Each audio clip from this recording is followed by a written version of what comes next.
Oke guys, jadi balik lagi. Gue kali ini mau bahas tentang Dajjal. Langsung to the point ya, tentang Dajjal. Ya, jadi kalau kemarin kasus pencurian Hajar Aswad, tragedi. Nah, sekarang saya nggak ngomongin dulu tragedi.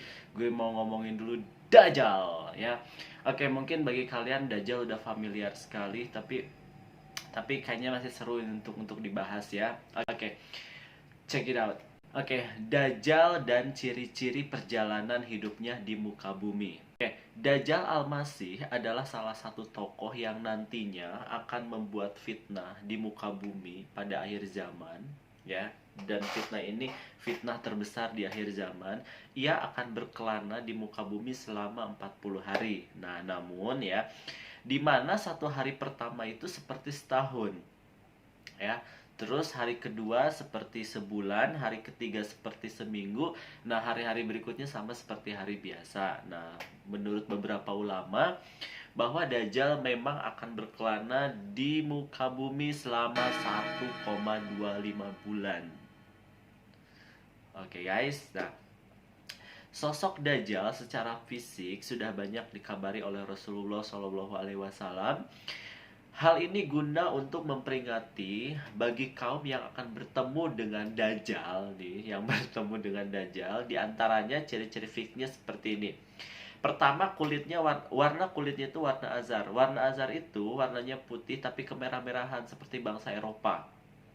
Ya, ia bertumbuh pendek ya, dan ketika berjalan kedua kakinya saling berjauhan ya.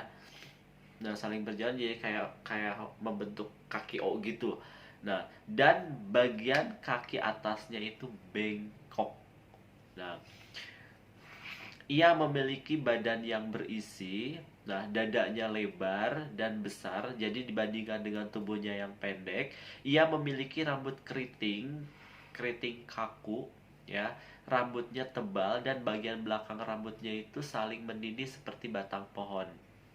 Cuman ada salah satu ciri yang paling menonjol itu adalah yang terdapat di wajahnya. Nah, ia memiliki mata yang cacat. Nah, jadi banyak beredar foto yang keliru nih kan, kalau kalau kita browsing matanya itu di tengah itu kayak Illuminati gitu ya. Oke, sebenarnya dia sama seperti manusia biasa.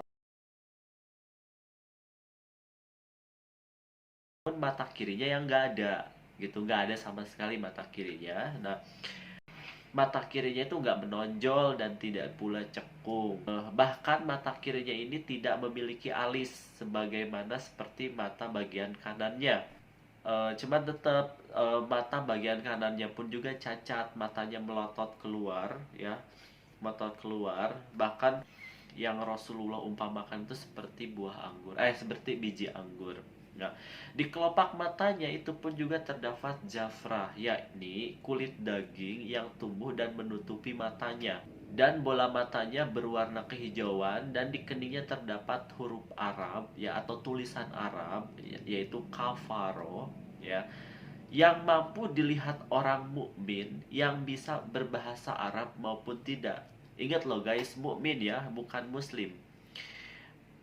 Perbedaan mukmin dan muslim itu jelas berbeda. Orang mukmin pasti muslim, orang muslim belum tentu mukmin. Nah, jadi yang bisa membaca ini adalah orang mukmin ya.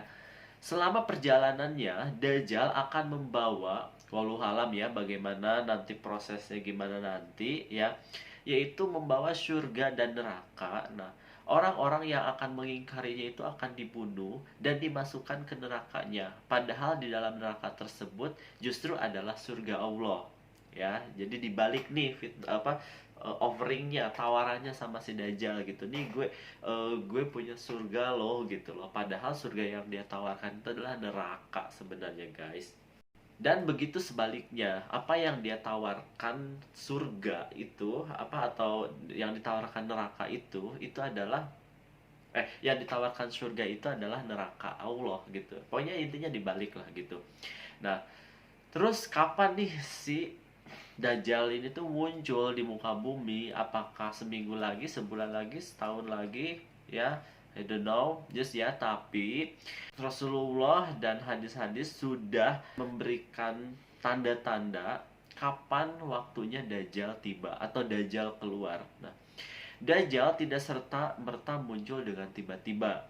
Ada beberapa hal yang menjadi tanda bahwa sudah dekat waktunya bagi Dajjal membuat fitnah besar di muka bumi.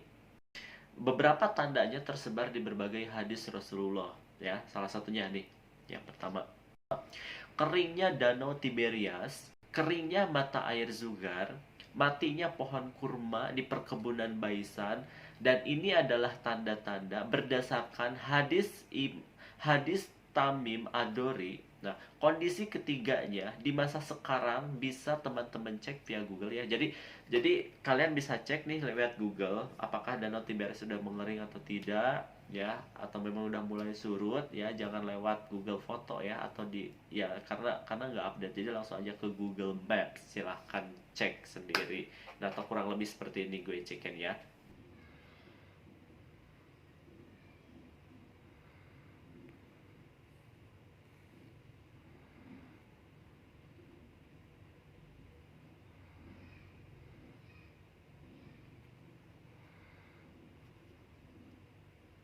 Oke. Yang kedua, ditaklukkannya kembali Konstantinopel dan Roma, guys. Hadis riwayat Muslim dari Muadz bin Jabal, ya. Rasulullah bersabda, "Kemakmuran Baitul Maqdis jadi pertanda keruntuhan Yastrib." Yastrib itu Madinah. Nah, keruntuhan Yastrib atau Madinah itu jadi pertanda akan meletusnya Malhamah, yaitu perang besar. Terjadinya Malhamah jadi pertanda penaklukan Konstantinopel. Nah, penaklukan Konstantinopel jadi pertanda keluarnya Dajjal. Nah, melengkapi hadis ini, ada hadis yang menyebut antara Malhamah dengan penaklukan Madinah adalah 6 tahun ya. Jadi butuh waktu sekitar 6 tahun. Nah, kemudian Dajjal akan keluar di tahun ke-7. Nah, tapi penaklukan ini berbeda seperti penaklukan-penaklukan yang dilakukan oleh Sultan Al-Fatih terlebih dahulu. Keterangan yang akan menyerbu Konstantinopel menjelang kiamat itu adalah 70.000 orang keturunan Bani Ishaq. Mereka tidak perang sama sekali, mereka hanya mengucapkan La ilaha illallah wallahu akbar. Maka seisi kota seketika runtuh. Lalu mereka mengucapkan hal yang sama dan runtuhlah sisi kota lainnya. Dan ketika mereka mengulangi ketiga kalinya, maka kota itu atau yaitu Konstantinopel itu tunduk pada mereka. Saat mereka sedang mengumpulkan ghanimah, lantas ada yang menyeru dari barisan mereka dengan berteriak, "Sesungguhnya Dajjal telah keluar." Lantas mereka bergegas meninggalkan semuanya dan pulang. Lalu ciri-ciri apa, tanda-tanda yang ketiga Dajjal keluar itu yaitu terjadinya paceklik ya. Jadi paceklik parah selama 3 tahun. Yang mana tahun pertama sepertiga curah hujan dan tumbuhan menghilang. Tahun kedua ya 2/3 curah hujan dan tumbuhan menghilang. Nah, baru tahun ketiganya sama sekali nggak ada hujan dan tumbuhan mati sehingga hewan-hewan pun juga ikut mati kelaparan. Nah, yang keempat tanda-tandanya yaitu meningkatnya kebodohan dan orang-orang dibuat lupa dengan fitnah dan ancaman Dajjal. Hadis riwayat Ahmad 16672. Oke. Lalu siapa kelak nanti yang akan menjadi pengikut si Dajjal itu? Oh my god.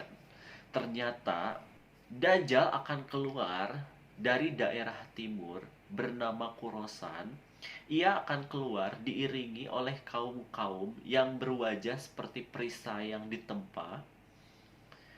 Wilayah Kurosan jika dilihat di peta sekarang meliputi wilayah yang cukup luas, yakni sebagian besar timur Iran, Afghanistan, dan negara-negara kecil bekas jajahan Uni Soviet, Tajikistan, dan Uzbekistan. Kurosan sendiri berarti tanah matahari terbit dalam bahasa Persia.